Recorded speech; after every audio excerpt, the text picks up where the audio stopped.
Hi, Jeremy. How are you? Thanks for having me. How you doing today, brother? Fantastic. Awesome. So talk to us. This Jeremy. I'm gonna get that young lady to get some chairs over there. This some of the good part of Baltimore City finest.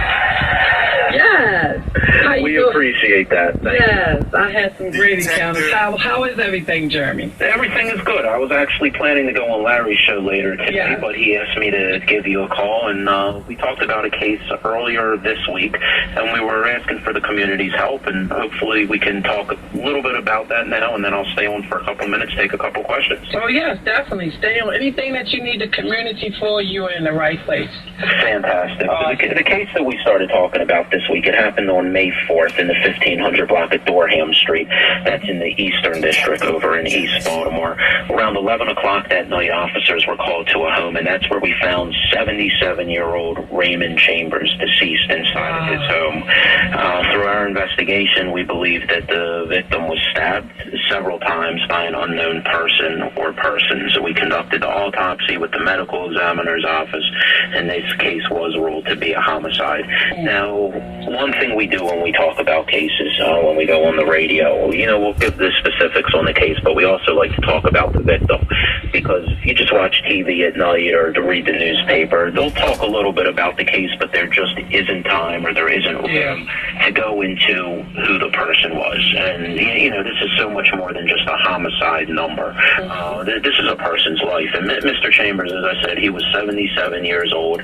He was a military veteran. He grew up in Baltimore, lived in Baltimore his entire life.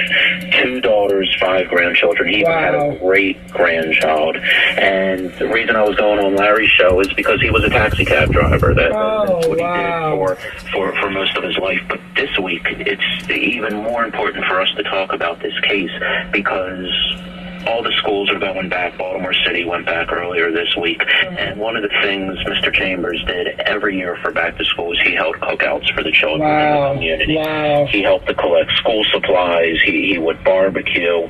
And I think it's really important that this week when our children and our grandchildren are going back to school, we shed some light on this case. So what we're asking for the community's help is anyone that has any information.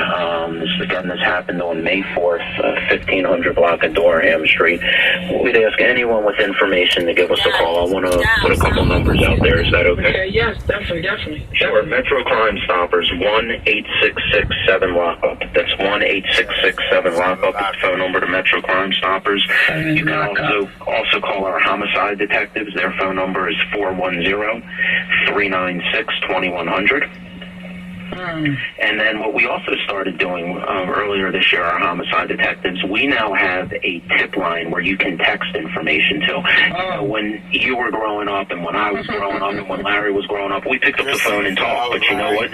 Kids now, they prefer the text. So what we wanted to do, we wanted to make it so easy that however you feel comfortable interacting with the police, sending us information, we want to have that option out there. So the phone number to text the tip, this can be a tip, this can be a photo, this can be a video. If you have any information, not just related to this homicide, but any homicide, that phone number is 443-902. 4824. And I want to say the number again because it's that important. 443-902-4824. This will allow any of your listeners to communicate via text directly with a homicide detective.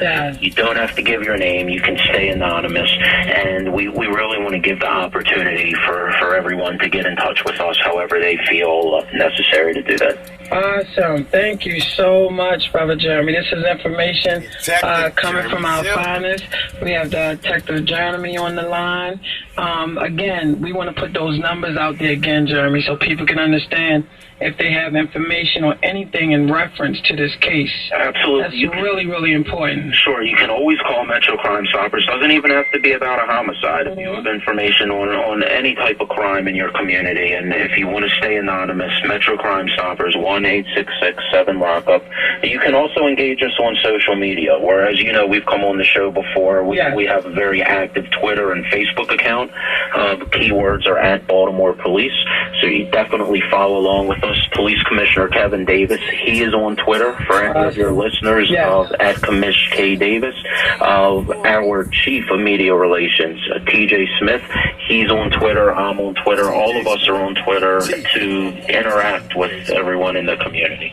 Awesome. Well, thank you, Jeremy, for calling in. My listeners will definitely, if y'all need this information, even when we go off, I have it documented as well, and we definitely will keep you guys in our prayer. That's great, and certainly if someone wants to even pass information on along to you, you know how to get in touch with me on my personal cell. Oh, yes, sir. Thank you very much. Thank you for having me. Awesome. Now, see, that's publicizing information.